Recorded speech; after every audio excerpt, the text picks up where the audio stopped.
This is Season 2 of Mobile Suit Breakdown, a podcast about Japanese sci-fi mega franchise Mobile Suit Gundam for new fans, old fans, and not yet fans, where we watch, analyze, and review all 40 years of the iconic anime in the order it was made.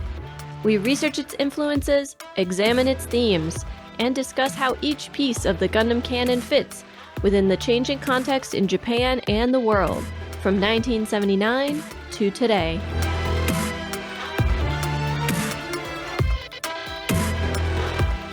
This is episode 2.49, Tabula Rasa. And as always, we are your hosts. I'm Tom, a lifelong fan of mecha in all its many forms and, as far as you know, extremely tall. What? They can't see me. I could be tall. What does that have to do with anything, though? They should know that I'm tall and very handsome.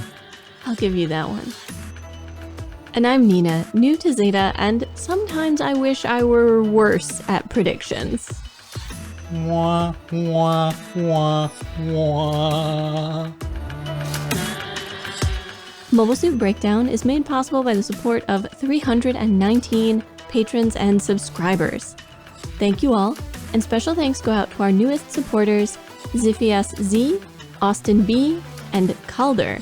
MSB would not be possible without your support. If you've been protesting, calling and writing to local and national politicians, donating and raising money for bail funds and other community organizations, for Black Lives Matter and an end to police brutality and impunity, thank you. It falls to those of us who may not feel as personally affected to not look away, not lose interest, and not lose heart. We all need to find a way to make the fight for justice part of our day-to-day lives. It doesn't need to be all that you do, but it can still be there, part of the rhythm of your days, your weeks, and your months. As I've seen many longtime activists point out, this is a marathon, not a sprint. If we don't burn out, if we don't check out, then we can achieve things that just a few years ago felt impossible. And now back to Gundam. This week we are talking about Mobile Suit Zeta Gundam episode 48, The Mirror of Rosamia, or Rosamia no Nakade. After the recap and our talkback, we have some research about Basque Alm's voice actor. But first, let's tune in to TNN.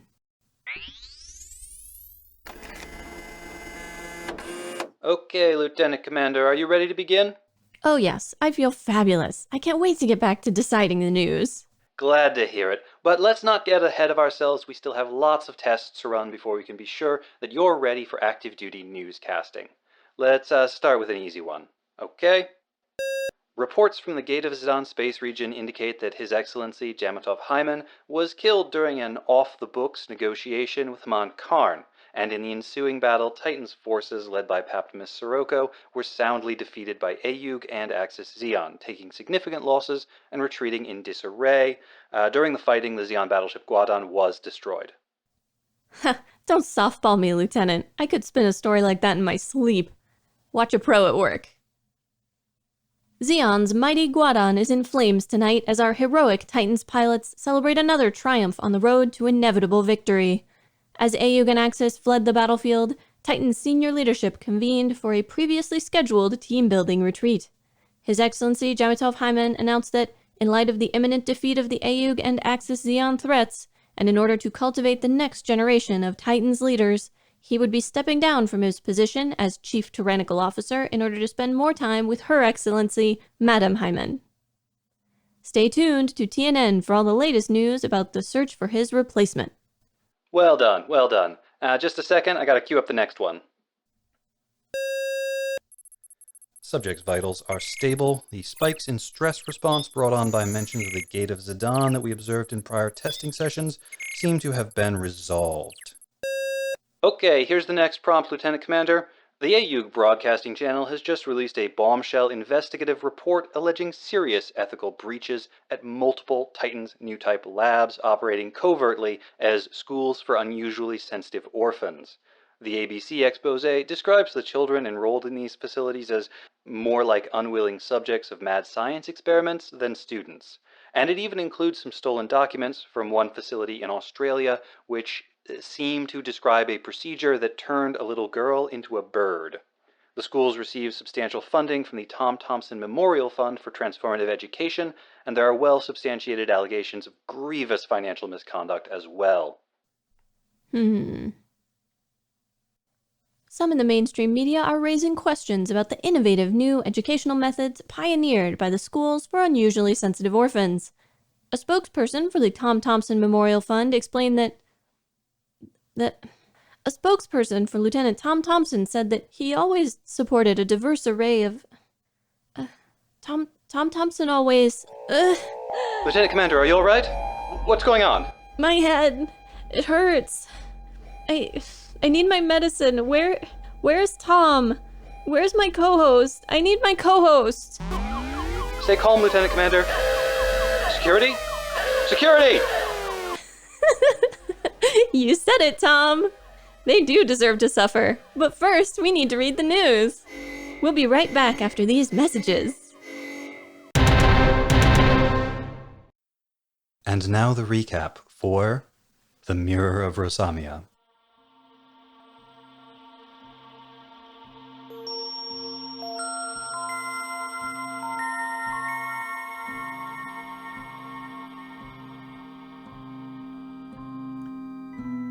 The meteor base Axis is approaching Granada, and it is up to Ayug to stop it from reaching its target. None of the weapons aboard the Argama or the other ships of the Ayug fleet are strong enough to shift the massive base, and the Minovsky particles are too dense for them to get a message to the colony laser. Their only hope is to use Axis's own communication system to contact Grips 2 and plan the strike. Camille is concerned about the plan, but is ordered to get some rest. There is no telling when they might need him to launch in the Zeta. In the hall, Camille crashes into Fa, whose usual cheerfulness cracks as she lays her head against his chest and asks, "Things will go back to the way they were when this is all over, right?" But Camille has no comforting words for her. He, at least, cannot go back to how he was. He has a sense of duty now. As he leaves to get some rest, Fa smiles and seems proud of him. Aboard the Dogos Gear, the remnants of the Titan's forces, led by Bascom, hunt for the Argama. Rosamia, in the Psycho Gundam Mark II, will lead the search, as they run tests on her and the new mobile suit. They have altered her memory again, this time to convince her that Gates is her older brother. And he gives her orders, leads her through some calming breathing exercises, and sends her on her way. A small group from the Argama, Fa among them, enters Axis's interior colony. They stagger as the colony is rocked by explosions, and split up to search for the comms facility. Everywhere they look are signs that the residents of the colony left in a hurry. Lighting and air systems left on, family mementos left behind, overturned glassware still dripping on the floor. Trying to rest, Camille tosses and turns, listening to the Argama fire ineffectually on Axis. Slowly, he picks up a sound, and it grows louder and louder, like the groaning of metal or pained breathing. He gives up on rest and heads to the hangar. The attacks on Axis send parts of the colony crashing to the street below, and when Fa runs for cover, she shouts for Camille. Although Camille hears her, he knows the earlier sound was not her, and he thinks it might be 4. Increasingly frantic, Rosamia searches for the Argama, and her hunt leads her out of communication range with Gates. There is no time for the Titans to worry about her or their experiments, though. A group of mobile suits arrived, led by Rekoa, and clearly sent by Sirocco to eliminate Basque. Yazan is sent out with his squad, and even Gates is ordered to turn his attention to defending the Dogos Gear. New Type Lab scientist Lauren Nakamoto worries that separating Gates from Rosamia mid-experiment could make her unstable. Rosamia finds the Argama and attacks, and Camille is able to launch immediately, having already gotten into the Zeta. Once out in space, he hears someone say, "Oni-chan," and sees flashes of Rosamia's face. The sounds and sensations he felt are getting stronger, but he remains certain that it's 4. It isn't until he gets close to the Psycho Gundam Mark II that he realizes it isn't her. And yet superimposed over his vision is an image of 4, crying out and clutching her head. He leads the mystery pilot down a narrow passage into Axis, destroying a control panel so that the hatch closes on the mobile suit's leg. No matter how she tries to maneuver, Rosamia cannot get free. Wondering who the pilot could be, Camille leaves his cockpit to investigate. Rosamia also leaves her cockpit, firing her pistol at Camille. He returns fire and takes cover. She loses sight of him, and when he re-emerges, he tries to disarm her. A perplexed expression crosses her face as she says, "Oni-chan," then grimaces in pain. Another voice, 4's voice, sounds in his head. "Camille, where have you been? I've been looking for you. We're finally together. I won't ever let you go." Confused, hopeful, horrified, Camille doesn't have a chance to respond before they are both sucked down a passageway in a rush of air and separated.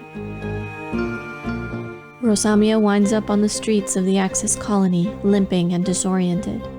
Her last memory is of chasing the Zeta Gundam. She spots Fa through a shop window and goes inside. But even as Fa insists that they know each other, Rosamia's memories of Fa do not resurface. Camille emerges shortly behind Rosamia, but when he looks in the shop window, he doesn't see her. He sees 4. When he calls out, Rosamia shoots at Fa, and Fa ducks out of the way. Fa keeps trying to reach her, but Rosamia remains distrustful, telling Fa to throw away what's in her hand. "Don't you recognize it? It's just a yo-yo, a toy." Fa plays with the yo-yo and it seems almost hypnotic. Rosamia watches it rise and fall as Fa continues talking. "I feel so sorry for you. You haven't been taught how to do anything but fight in the war, and what good has it done? What good have any new types or cyber new types done? It's not even a real thing, and yet we're fighting this war because of it. Families lived here, but now everyone has gone to fight. You wouldn't understand, you've never lived with a family." Furious, Rosamia counters, "I did have a family!" Fa looks sad as she tells Rosamia that those memories are fake. Camille tries again to get her to remember their time together, but she is in pain and runs from them, screaming for her brother. She shoots off her mobile suit's leg to get free of the hatch and blasts her way out of Axis, crying and desperate for her brother. She seems to lose control, and the Psycho Gundam's lasers fire all at once in every direction. Camille in the Zeta finally catches up to her. He sees 4 and even Sarah superimposed over her and calling out to him, "Help! Hurry!" The lasers strike the Argama. He yells for someone, anyone, to help her, and desperately pleads with her to become Rosami, to stop this. "You're not my brother!" she yells and attacks the Argama. After murmuring an apology to her, Camille aims a direct hit and fires. Just before Rosamia is engulfed in the explosion, she looks out at him and says, "I found you."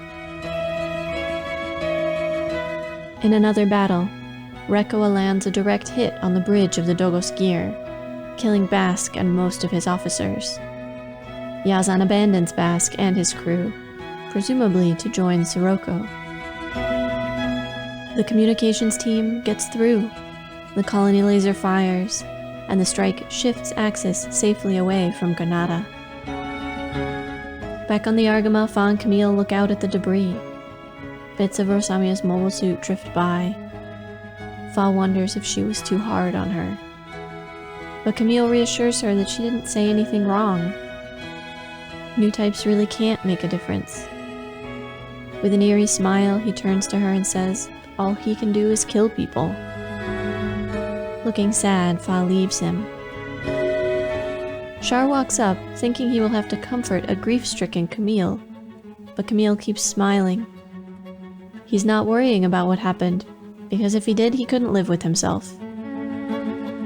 Char watches Camille walk away and looks troubled.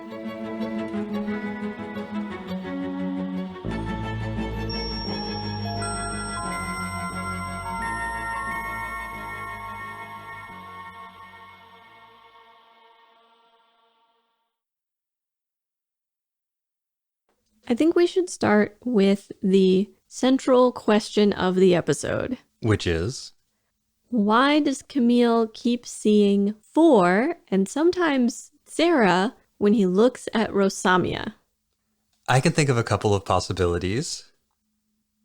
I have some theories too, but what's tricky about this episode is I don't think the episode provides us with enough evidence to clearly pick one. No. But what are your theories? All right, so theory 1, and the thing is, I think there's good evidence for both of these, right? Okay. I think the most straightforward theory is Camille is cracking up. And besides Camille seeing all of these new type ghosts during his encounters with Rosamia through the middle section of the episode, at the beginning we see him first in the meeting and then talking to Fa. Something weird is going on with Camille. He's not behaving in the way we've been accustomed to seeing Camille. And perhaps the best indicator that something has gone terribly wrong for him is that Char looks at him and goes, "Ah, yes, this Camille kid is turning out very well indeed," which you never want to hear Char say about you. Points in favor of this theory. Camille is not acting like himself. In the first part of the episode, everyone treats this like a good thing. Oh, he's being so responsible. He's being so complying. Excellent. Awesome. Char thinks it's great. Fa thinks it's great. Bright seems a little bit skeptical about whether this is good. That's true. Bright is like, you've turned into a bit of a pessimist. I don't know how I feel about it. But by the end of the episode, everyone can see that this is not part of something healthy, that this is something that's gone too far. Yeah, this is when Camille is like, well, it turns out you can't actually save people. I guess all I can do is kill. Which he with says, a smile on his face. With a rather large smile on his face. And then when Char comes by and tells him not to worry too much about having killed Rosamia, Camille, again, big smile. Oh, I'm not worrying about it. Otherwise, I couldn't live with myself. Oh no. So both Char and Fa realize this is not good. And think about who he's seeing. He's seeing people who he misses. He's seeing people who he tried to save but couldn't. And hence that hopelessness, right? I'm a new type, but I still couldn't save 4. I'm a new type, but I still couldn't save Sarah. I'm a new type, but I still couldn't stop Haman. And in the end, I had to kill Rosamia. And think about what Fa and Sarah's ghost vision people are saying to him during this battle. They're begging him to kill Rosamia. I didn't interpret it that way at all. They say help and they say hurry. And his first reaction is somebody help Rosamia. She's in pain. She's not trying to destroy anything. She's just like convulsing on the controls and it's dangerous and she's suffering and she's screaming for her brother. So I interpreted it as the ghosts asking Camille to destroy the Psycho Gundam and kill Rosamia because the message and the tone of what they're asking him to do stays the same through the episode, but by the end of it, it becomes clear that what he needs to do is to destroy her. That was always the message, but we need to go through this process to understand it. See, I understood it as just one more reminder to Camille of how futile this all is. Because he can't help them. He can't help any of them. And they're right in front of him and they're begging for his help and there's nothing he can do. And that has never changed. That has been the same through this whole experience. And here he is again. Rosamia desperately needs help, may even want help, and he can't fix it. He cannot save her. So if Camille is cracking up, then these images he's seeing are lingering memories reminding him of how he failed to help them in the past. Yes. On the other hand, if Camille is not cracking up, or if Camille is cracking up and also actually seeing these new type ghosts or something like, it could be that there are these lingering ghosts, impressions of Four and Sarah, and rather than being the memories of people he couldn't save, they are ghosts that he can still do something for. When we've talked about angry ghosts in Japanese mythology in the past, there are things you can do for them. There are ways to appease them, proper rites and rituals for the sake of the ghosts. And so if these are lingering apparitions, maybe they actually are calling on Camille to help them now. So if they are apparitions, as you say, given the fact that Camille physically sees Four in place of Rosami, like he's looking at Rosami and he sees Four on several occasions, is Rosamia possessed? Certainly a possibility. Here, this theory, I think, branches. There's the way I see it, there are two more possibilities. Okay. One, we know that Rosamia has been like erased and overwritten many times. There's a bunch of different personalities there, and they're mixing up things like who her brother is. You know, her having a brother remains constant, but they can just erase Camille and write in Gates Kappa. So maybe at this point, her mind, her persona is so malleable, so plastic, that it's like a blank slate and they're just sort of projecting things onto it. And maybe some of the things they're projecting onto it are the same things they projected onto Four and onto Sarah. And so Camille is actually seeing bits of Four, bits of Sarah in the Rosamia construct. The other possibility, and I think this one is where I'm leaning, is that Four left something of herself in the Psycho Gundam, or got some part of herself from the Psycho Gundam, and that this Psycho Gundam Mark II incorporates some of the original Psycho Gundam's Psychomu system, the combat system that Amuro described. And so by plugging into the same thing that Four was plugged into, some Fourness has rubbed off on Rosamia. So I had not considered about the Psycho Gundam. They actually never in the episode say that that's what she's piloting. Bright, I think, remarks that it's similar to the Psycho Gundam, but they never name the mobile armor. That's true. It's the Psycho Gundam Mark II. Okay. Well, it's cool looking. It's a lot cooler than the Psycho Gundam was. Yes. And the music when they introduce it is incredible. So good. Yeah, the technicals for this episode, the music, the animation, the way it's directed, all top-notch. But coming back to the spirits, I feel like the somewhat more mystical explanation, and in some ways more in keeping with the canon of the show, is some kind of quote-unquote like spirit channeling or spirit possession, because we've heard Char mention that Lala's spirit is still around, right? Mm-hmm.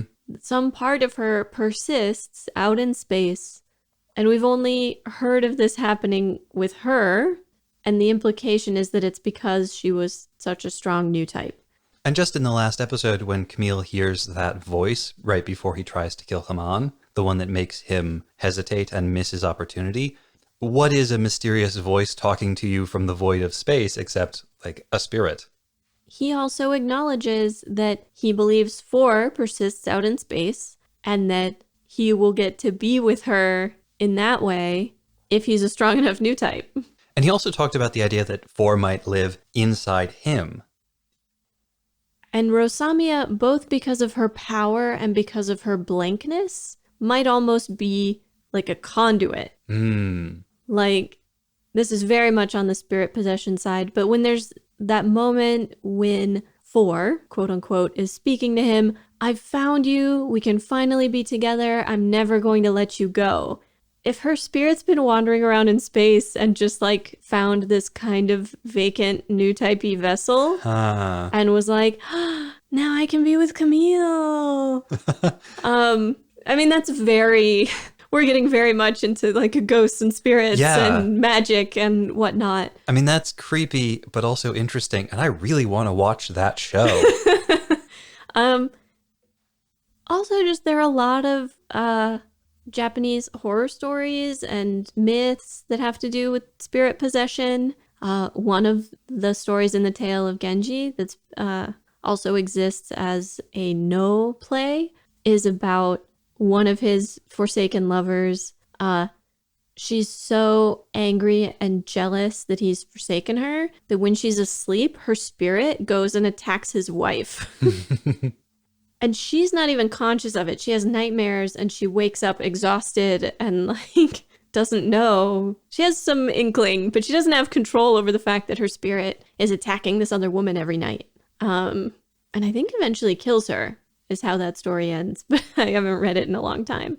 But what I'm getting at is there's a long history in Japanese literature and folklore of spirit possession.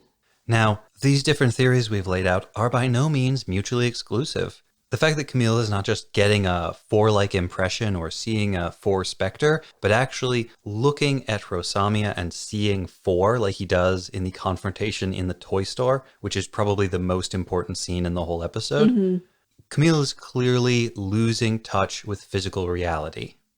The stress is awakening new type abilities. All the ghosts swirling around him have combined to make Camille less engaged with the literal reality in front of him and more with the spirit that lies beneath. I do want to mention one thing about Rosamia and the Psycho Gundam that I think is very important, but I'm not entirely sure how it connects to everything else, which is when Camille traps the Psycho Gundam in his ersatz bear trap by using some doors on Axis to snap closed around the Psycho Gundam's ankle. A scene later, when Rosamia is walking around inside of Axis, she stumbles and appears to be injured on the same ankle as her mobile suit was. There's some kind of feedback loop. Yeah, some kind of connection between her body and that idealized robot body. And remember that when 4 died, there wasn't any physical damage on her body, but she was killed when the Psycho Gundam she was piloting was stabbed through the forehead. Let's talk about the toy store scene. In this episode, we get a lot of insight into Fa's development as a person, independent of her relationship with Camille. And independent of her relationship with the two orphans. Like, this is Fa as Fa herself. Fa is a person, which is pretty incredible. When she runs into Camille, we can tell that the war is starting to get to her. She hugs him and she says, when this is over, things will go back to how they were, right? Like, she is now hungering for childhood, for arguing about nothing, for going to school. And how appropriate then that she winds up in a toy store. She is getting to a point now that Camille started at. She's almost moving in reverse a bit. He started clinging to his childhood and now he is professing like, no, now I understand my responsibilities. She started with, I have to help any way I can and be responsible. Now she is lamenting the passage of her childhood. She's looking in the windows of the homes and businesses on Axis, and it's just normal families, right? Normal families, but one of those kids looks a whole lot like Fa. I thought the little boy looked a lot like Camille too, just different colored hair. But, normal families who left in such a hurry that there's overturned glassware that still has wine dripping out of it or juice or whatever. And as she says, these are people who went out to fight in the war. Like, this is an image of a life, a family, a childhood, a whole city, really, interrupted by the cruel necessities of war. After Rosamia shoots at her, Rosamia says, drop it. And the way that the shot from behind Fa goes, we think she's holding a gun at her side. And then she's like, it's just a yo-yo. Don't you even know what this is? And she goes into this monologue, which is the most we have ever heard her talk, I think, except maybe for when she first argues with Camille. And they're both sort of hurt and wanting comfort of each other, but neither can do that. But here, she talks about how sorry she feels for her, how cyber new types are taught only to fight in war, and it doesn't do any good. And it's like, what good do cyber new types or new types do? None. And Camille is watching this too. She alleges that new types aren't a real thing, or like aren't a thing, which, I don't know where that's coming from. I think there's ample evidence that new types are a thing, but I think I get what she's saying, and admittedly, I'm projecting a lot of things onto her right now, but I think what she's saying is like, people have this idea of like new type, but they're just people. They're just people with different abilities. There's nothing special about it. Mm-hmm. Well, and that may be what she's sort of coming to when she then says that the war started because of new types. Mm-hmm. Because we've talked a lot about, the oppression of the Titans against Space Noids, the remnants of Xeon, all of these other elements. But on a sort of deep level, Fa could very well feel that this is really about, some people think humanity should go to space and become new types. Some people think they shouldn't, or that new types are bad, and therefore we're having this big war. I think it's a pretty clear conflict between people who want everybody to become new types, who are eager for the advent of new typism as the future of humanity, sort of new type supremacists. Quattro! And then on the other side, you have people experiencing new type anxiety, people who are afraid of what happens when people become new types, of what happens to old types in that situation. Those are the people whose souls are weighed down by gravity. And that's the animating principle behind the Titans. We need to crush the space noids. We need to crush the idea of new types so that they never replace us. But maybe Fa is saying that the difference between being a new type and an old type is not binary. You're not one or the other. Everyone is somewhere within this nebulous category of human, and that includes people whose new type abilities are very strong in some ways and very weak in others, and people who have no abilities whatsoever but maybe could develop them under the right circumstances. And so this obsession with being a new type and what it means to be a new type, and new type as a kind of messiah figure, is ultimately meaningless. The focus in the scene goes back and forth between people's faces and the yo-yo, which is almost hypnotic, right? Rosamia and Camille just keep watching this yo-yo go up and down, while Fa talks. But when you see Fa's face, she's so angry. And we so rarely see her like really angry, but she looks angry and hurt. And I just realized something really important. She tells Rosamia, you wouldn't understand, you've never had a family. I did have a family, she counters. When Camille tries to talk to her about, do you remember when we went boating and so on, that's when Rosamia's head starts to hurt. Because that memory is counter to what they've wiped it over with. They've replaced him with Gates as the brother figure. And so the attempt to recall this like underlying data causes her physical pain. It's like a manifestation of cognitive dissonance. Yeah, it causes her physical, almost debilitating pain. And not just pain, but terror. She runs away, calling for her brother. In her child voice. She shoots her own leg off. She shoots the leg off of the Psycho Gundam Mark II to get away. She is so desperate to get away, she shoots off her own leg. Well, and then she just starts spraying destruction in every direction, randomly attacking.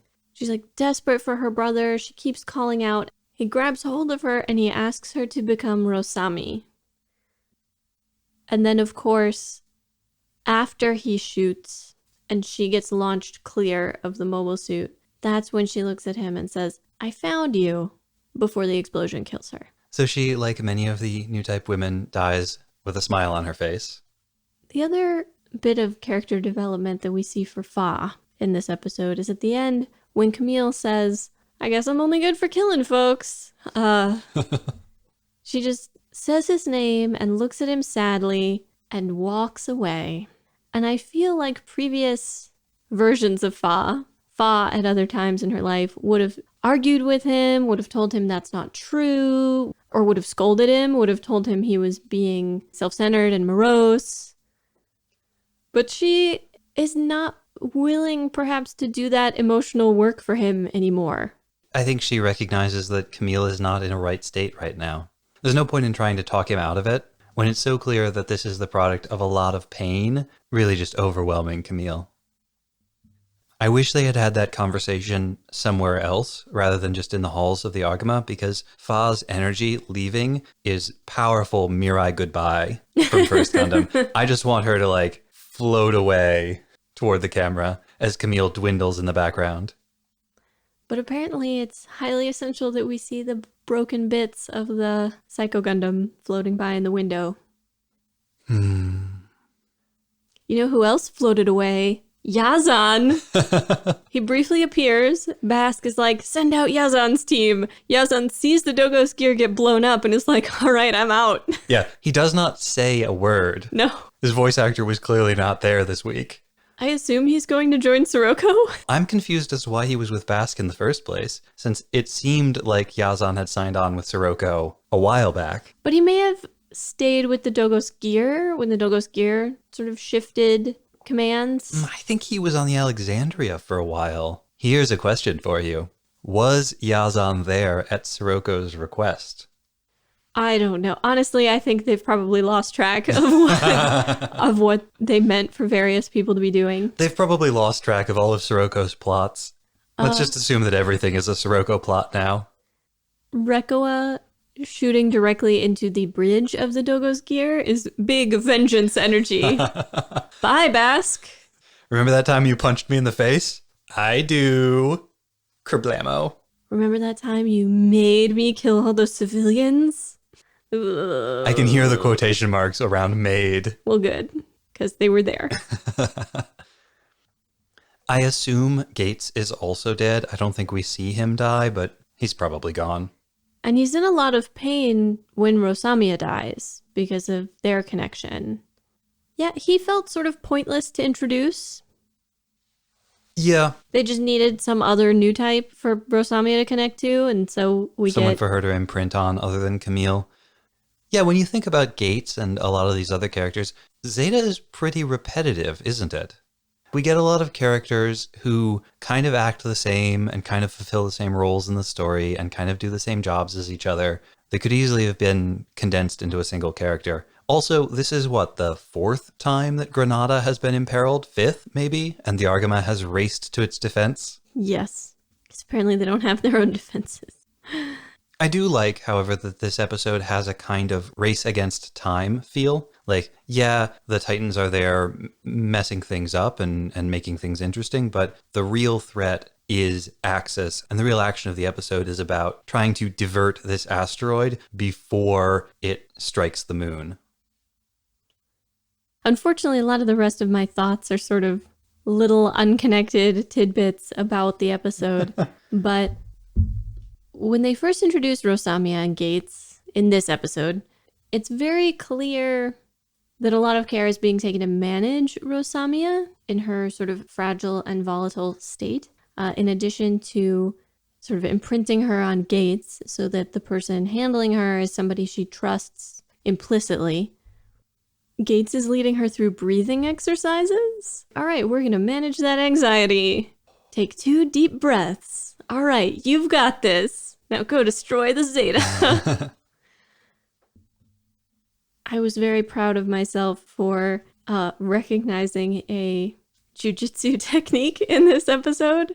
Camille and Rosamia have their gunfight after they've gotten out of their mobile suits. And then Camille sort of tackles Rosamia, and while he is trying to pin her gun arm, or get the gun out of her hands, he gets her in a body triangle. Well, very nearly.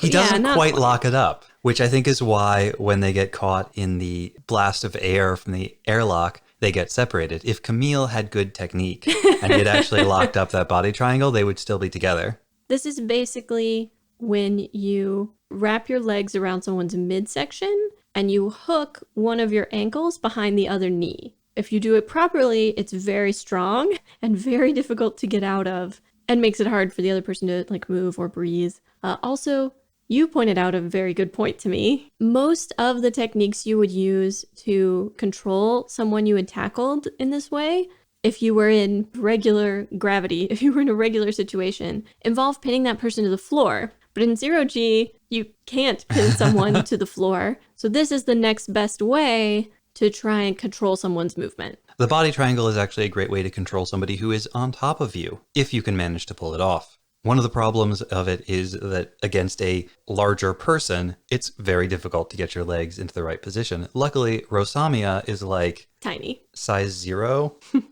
She wears a very, very slender normal suit. They're all tiny. But long-limbed, it's helpful for this sort of thing. Yeah, there's a ton of really nice little touches in this episode. One I particularly liked in the initial scene between Fa and Camille when they run into each other in the hallway, and Fa is talking about going back to the way things were. There's a moment of intense but unspoken emotion between the two of them. It's a classic Tomino Gundam moment when we know very strong feelings are being felt, but neither one can say anything. And when they do this, the camera zooms out and we see like a pen floating by, and we hear a couple of crewmen on the Argama jostling some piece of equipment they're moving. And you get this sense of like, this is life for them. Fa's talking about going back to normal life, but this is a normal life that they're having. And everyone is just living on this spaceship. We also have Camille strapped into his bed when he's trying to rest, which is not something we've seen before, but is certainly a thing on different kinds of vessels, and you would certainly need it if you were in insufficient gravity, or if you were in a ship that's in the process of doing battle and you don't want to risk falling out of bed during maneuvers. Little things like the way they zoomed in on Camille's face and then his ear the first time he hears what I'm thinking of as Rosamia. And initially it's not a voice. Initially it's almost like the groaning of metal. He hears her. Eventually he does hear her speaking, and she's saying in his mind the same things she's saying when she appears later in the show, but the tone is totally different. In his mind, she sounds panicky, she sounds desperate, whereas when she appears in the flesh, she's a lot more confident and calm. They do a lot of things in this episode to express the new type connections in other ways than what we've become accustomed to seeing. Like, they keep doing this thing where Rosamia's lips and eyes are superimposed over the faces of the people she's talking to. It's very cool. And since we're talking about the episode, and what a nicely put together episode it is, this one was directed by Sekita Osamu. Sekita is a longtime collaborator with Tomino and other Sunrise productions. He was an episode director on, among other things, First Gundam, Combat Mecha Zabongol, Aura Battler Dunbine, Space Runaway Ideon, Elgaim, and he is going to be the director for the original SD Gundam. He's also going to go on to be the series director, the lead director for Beast Wars 2, Beast Wars Neo, and Robots in Disguise, which in the late 90s were a series of Japan-only entries in the Transformers franchise. I want to close by talking again about that last scene with Char and Camille, and the expression on Char's face at the end when Camille walks away.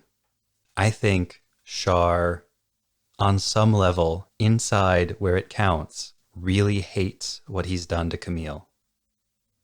It's very noticeable in the episode. When he's walking up to Camille, he's smiling. And it feels sort of inappropriate how, happy he seems to tell Camille, oh, don't you worry, kid, about that girl you killed. I mean, for one thing, he's just emoting way more than he ever does. He doesn't have his sunglasses on. You get a lot more emotion than you typically do from him because the mask is off. But then the minute Camille responds with, oh, I'm not worried, because then I couldn't live with myself, part of the happy expression on Char's face goes away. And as Camille leaves, his face falls, he looks sad. Char likes to be the strong one. And as much as Char warns people not to be Amuro, I do think Char respects Amuro. And before, he told Camille, oh, I think you're turning into Amuro, be careful.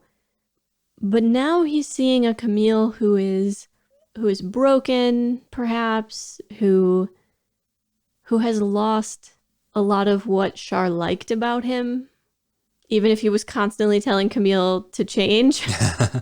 And this new version of Camille is kind of a lot like Char.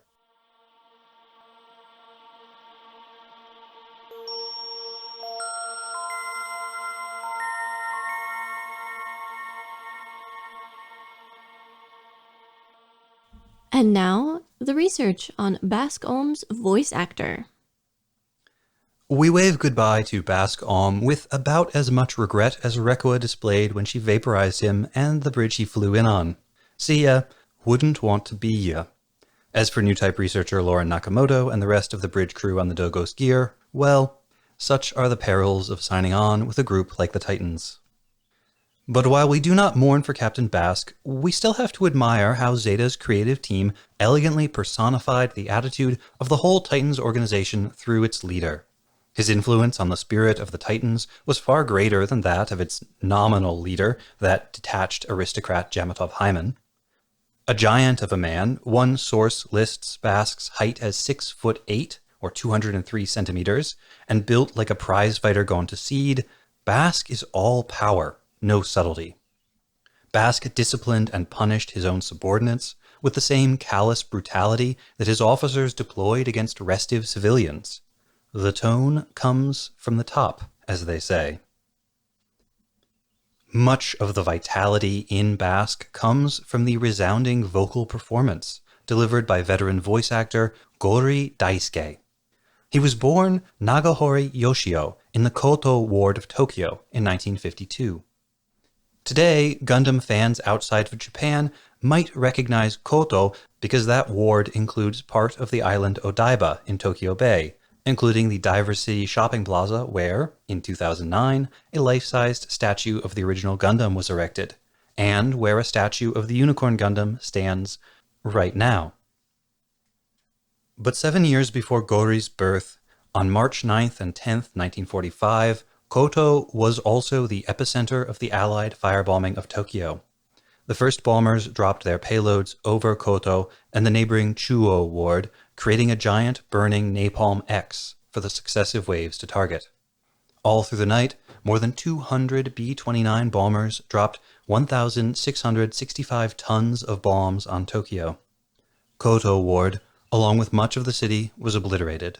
100,000 people died, and 1 million more were rendered homeless by the conflagration.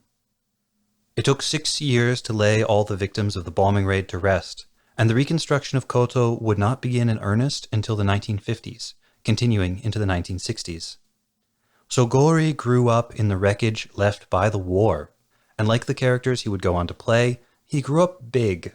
Nearly 6 feet tall and 170 pounds might not sound like much now, but you've got to remember that Gori grew up in post-war Japan, where the average height for a man was 4 inches or around 10 centimeters shorter. So he was not quite a life-sized replica of Basque Om, but still pretty close. When he adopted the stage name Gori, one of his mentors joked that maybe he should have gone with Gorilla instead. After high school, he started training at the Terebi Talento Center, the Television Talent Center. There, in 1972, he met Inoue Kazuhiko, another voice actor in training 2 years his junior. The two became close friends, working part-time shifts together at soba restaurants and McDonald's while they waited for their big break. They told each other that someday they'd be starring together in the same project. Both worked bit parts through the 70s. Gori played roles like policeman and taxi driver in Lupin III. Inoue played soldier in Mazinger Z, soldier in Getter Robo, and in UFO Robo Grendizer he played soldier. Both started to break through in the late 70s. Inoue landed a major role in the anime production Candy Candy. He also married the mangaka who illustrates Candy Candy around this time. He also found roles in Cyborg Joe and Anne of Green Gables. At the same time, Gori got his first real role as Dozel Zabi in First Gundam. He worked steadily after that, with frequent roles in the big mecha shows of the early 80s, like Invincible Robo Trider G7, Thang of the Sun Dogram, and Tomino's Combat Mecha Zabungle. But his skills and his voice made him more suited to villains and monsters than main characters. His first truly major role, and the first of many that would become inseparable from his name ever after, was as heel-turned-face Robin Mask in the 1983 anime version of long-running wrestling manga Kinnikuman. During the 80s, Gori and Inoue occasionally found themselves performing regular roles on the same productions. The first time this happened, they went out to celebrate, and ended up sobbing into their yakitori together, overcome by joy that they were finally doing what they had dreamed of doing. Everything I've read about Gori suggests that he just really loved acting. He loved working. He loved playing these roles. Not long after that, they were cast together in another project, Zeta Gundam, where Gori, playing Basque, became the only returning voice actor from First Gundam to play a new character, and his friend Inoue became his subordinate, Jared Mesa. In the decades after Zeta, both went on to become stars. Gori lent his booming voice to the likes of Heihachi Mishima in the Tekken video games, and Mr. Satan, also known as Hercule, in the Dragon Ball series. He worked regularly as a narrator for TV. News programs called him in when they needed someone to do high-tension, scary narration for international crises. He even developed a specialty as the narrator for all North Korea-related news on one weekly news program. But in the 2000s, Gori developed diabetes. He suffered retinal detachment because of the disease, and he began to go blind. He complained to his colleagues about no longer being able to read the scripts, no longer being able to work the way he wanted to. He took on fewer and fewer roles. From 2007 to 2009, he mostly just reprised roles that he had already voiced for decades. In late 2009, he ran into Inoue again. The two had lost touch in the interceding years when Inoue married and started spending his free time with his wife and his son. But by 2009, Inoue was approaching the end of his third marriage because it seems that Jared Mesa and Jared Mesa's voice actor have more in common than you would expect. And Inoue was regretting losing touch with the man that he still considered his best friend. "I've grown old," Gori complained bitterly, though he was only 57. A scant few weeks later, Gori was discovered dead a short walk from his home. He was carrying a note addressed to his family that read, "I'm sorry. Thank you."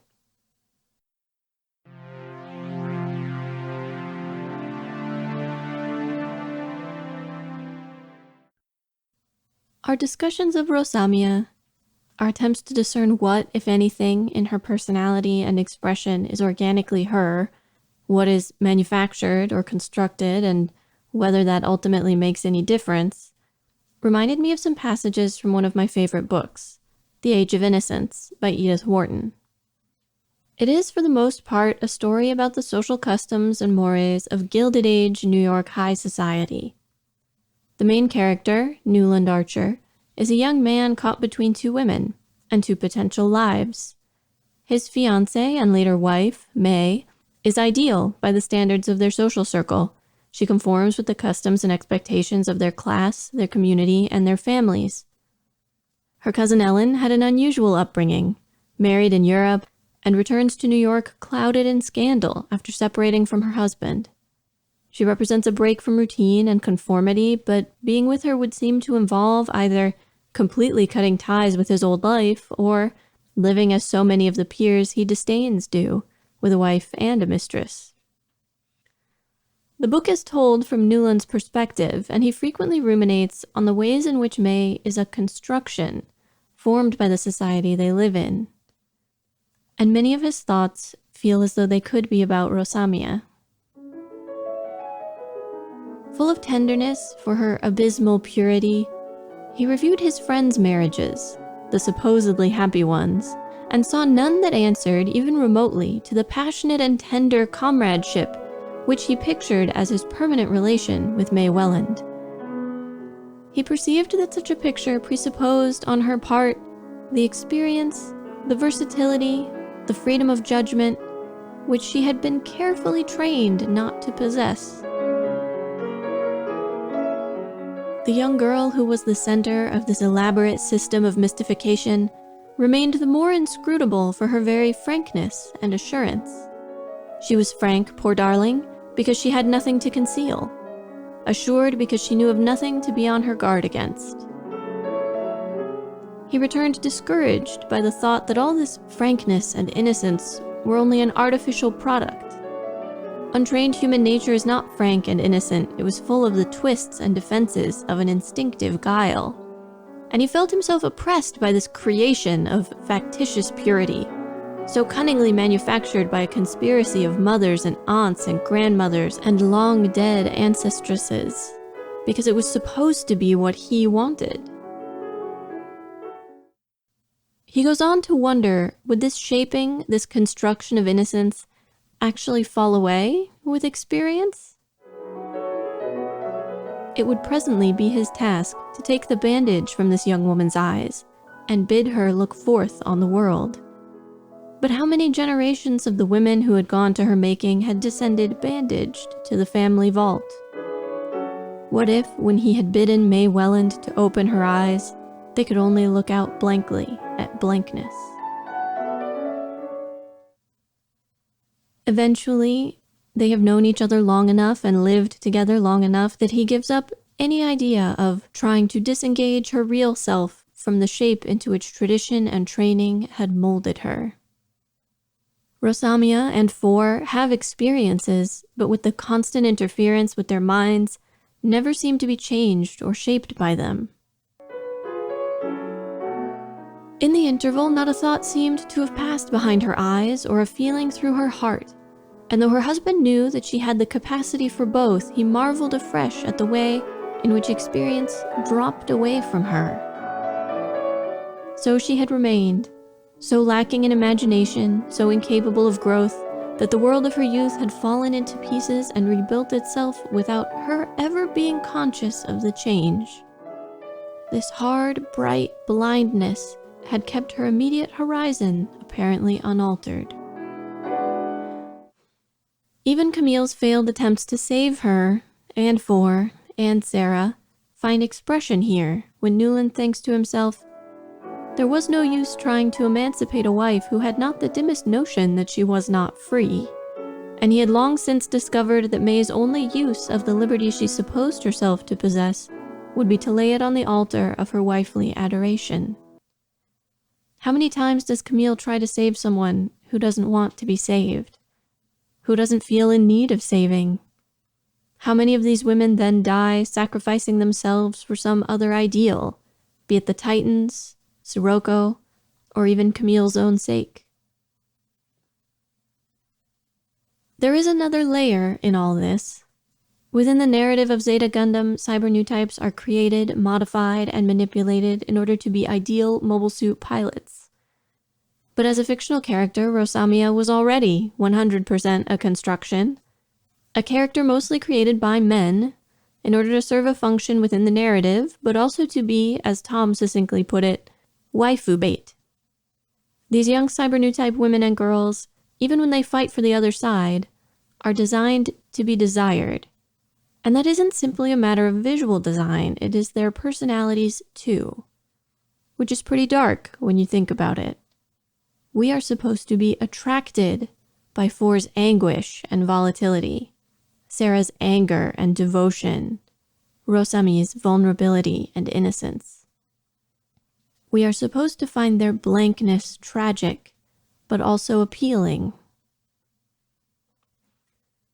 At the same time, the overlay of these three in Camille's mind, the similarity of their storylines, suggests interchangeability. They represent a type or a feeling rather than individuals. They exist to teach Camille hard lessons. He cannot put his personal desires above the safety and survival of his comrades. He cannot save everyone. He cannot truly know another person. And then he changes. How many times have we groaned when he lets an enemy, who happens to be a woman or girl to whom he feels some attachment, go free, only for her to kill more civilians or more AUG pilots. But this time, when it is clear that no one can stop an out-of-control Rosamia, he fires. It is an act that seems to break him. All his new type abilities couldn't get through to her. He could not resurrect the gentle Rosami. All he could do was stop her when the time came. I was hesitant to focus so much on Camille at the end of what is meant to be a memorial for Rosamia. But this is her role in the story. This is what her death achieves.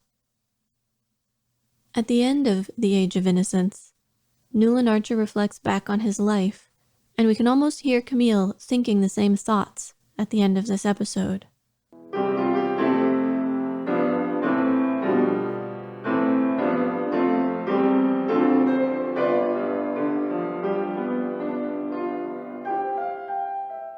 The worst of doing one's duty was that it, apparently, unfitted one for doing anything else. The trenchant divisions between right and wrong, honest and dishonest, respectable and the reverse, had left so little scope for the unforeseen. There are moments when a man's imagination, so easily subdued to what it lives in, suddenly rises above its daily level and surveys the long windings of destiny. Archer hung there and wondered what was left of the little world he had grown up in, and whose standards had bent and bound him.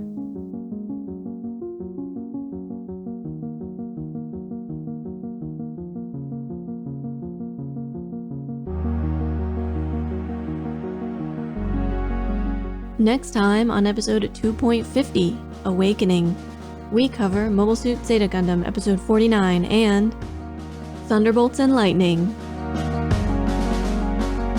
With a gun this size, we could kill everyone. Pickled radish. You beautiful dumb idiot. Too close for sabers, switching to hugs. Get in, loser, we're saving you. Firing into the air while screaming. Used and humiliated. Third eye, and Yazan learns fear. You will see the tears of time.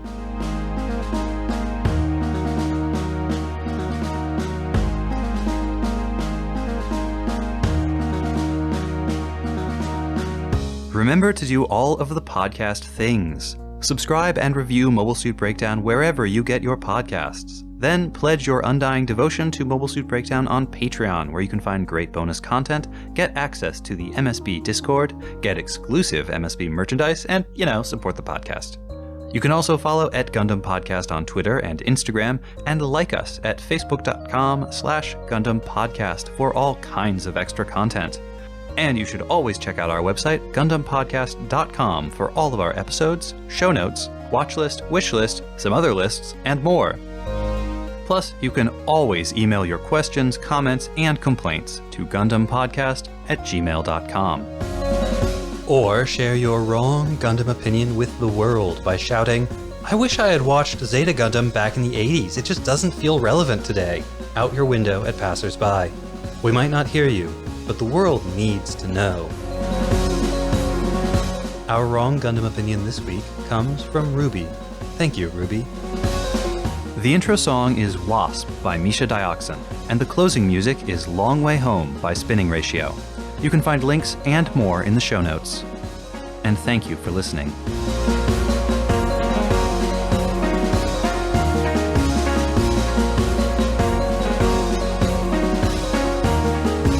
What is going on in Camille's brain? Sorry, but everything I think of as a response to that is just like reiterating you just said, so I'm like...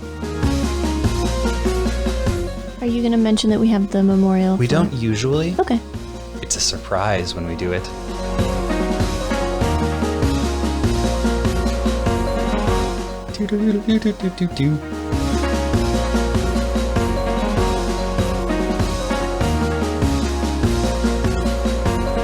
Great job. Thank you. You crack up nicely. Scary in and of itself, but okay.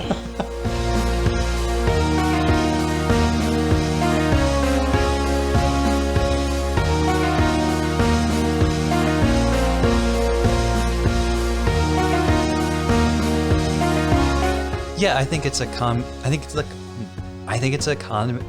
I keep saying condiment. Confluence? Conflict.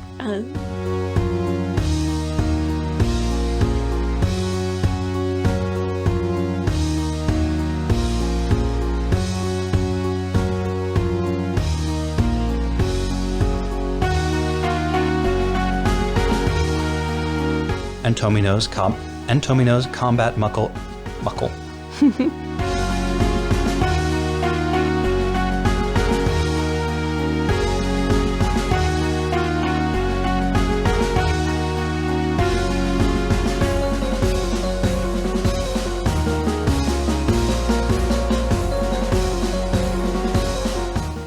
It's really sad. It's really sad, but I guess I'm about to talk about Rosamia's death, so...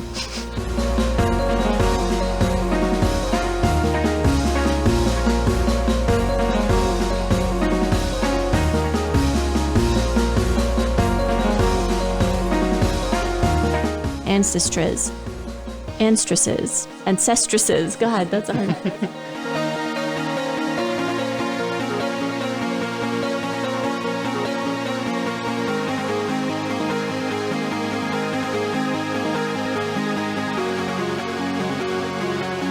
That's one that, like, every 5 minutes, the way I feel about it changes. Half the time I'm like, that was good, and half the time I'm like, I don't know if that worked.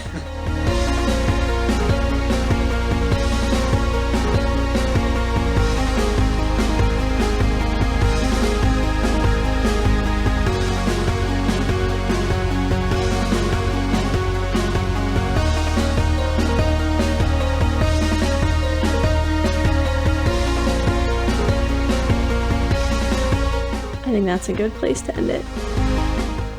Woo!